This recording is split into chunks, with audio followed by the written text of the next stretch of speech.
Hello everyone. In this video, I will show you how to fix your Robinhood 6-digit code or debit card if it is not working. First, check your spam or junk folders. Sometimes the 6-digit code from Robinhood is sent to your email spam folder. If you are using a phone number, check your filtered messages or blocked messages. Make sure you are looking in all folders because the code might be there.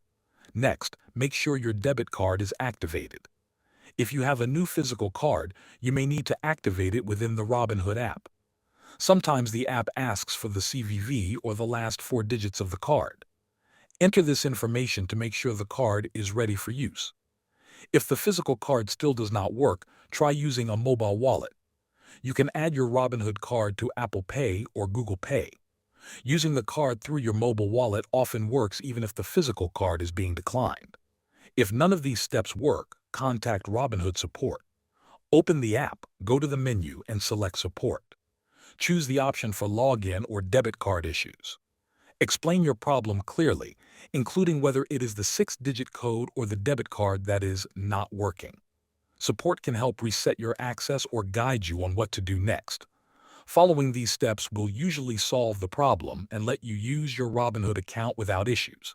Thanks for watching.